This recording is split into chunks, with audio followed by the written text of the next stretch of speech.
Transition VR2 track. Il allait très loin lui, mais ça s'est bien passé. Wouhou! Alors aujourd'hui, ça va être deux cours assez denses, mais j'aurai peut-être pas le temps de les faire de toute façon. En tout cas, en cours sur le droit de la preuve, tout ce que vous devez savoir, je vais vous donner les grands principes. Sachant que le cours s'articule en trois parties. La première sera sur la réponse quoi? Qu'est-ce que l'objet de la preuve? Qu'est-ce qu'on doit prouver? La deuxième, ça sera qui? À qui revient la charge de la preuve, de devoir prouver? Et le troisième, c'est comment? Et ça va être sur une deuxième vidéo, les différents modes de preuve. Sachant que la preuve, c'est ce qu'il y a de fondamental en droit civil, en droit pénal, etc. Notamment en droit civil, parce que si vous n'avez pas de preuve, en fait, vous n'avez pas de droit, vous n'avez aucune prétention. Alors, une preuve s'agissant de l'objet, vous n'avez pas besoin de prouver le droit qui existe. Sauf à la rigueur quelques coutumes, et encore, ça, c'est pas nécessaire. La deuxième partie, c'est prouver en fait les faits. Et les faits, ils doivent être, en droit de la preuve, déjà pertinents par rapport au litige, concluants, c'est-à-dire qu'on peut en tirer des conclusions, idéalement qui vont dans votre sens. Ils doivent être contestés, c'est-à-dire que si vous êtes d'accord sur un aspect, il n'y a pas besoin de le prouver. Hein.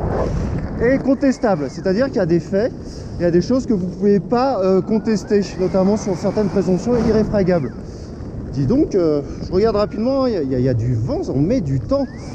Bon, ça va le faire, puisque je suis encore à 4000 ouais. Et ensuite, il va falloir aussi prouver les actes. Et la règle pour prouver des actes juridiques, elle est simple.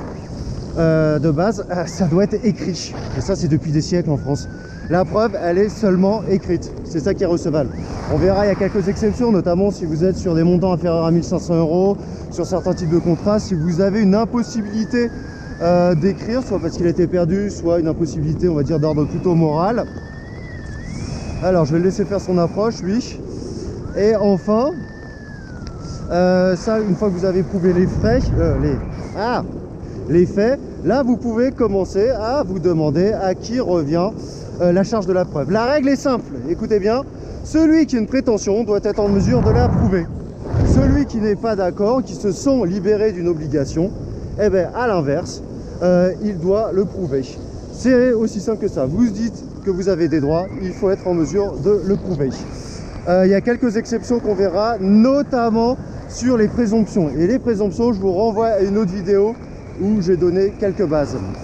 Sachant qu'il y a trois types de présomptions. Les présomptions simples, semi-irréfragables ou irréfragables. Et là, vous n'avez rien à prouver parce que le droit déjà a prouvé, on va dire, donner des preuves. C'est tout pour aujourd'hui. Hop là, on fera la suite après. Tac. Pile sur la cible. Est-ce que ce serait pas délicieux encore une fois? Droit de la preuve, première partie. À bientôt. Au revoir.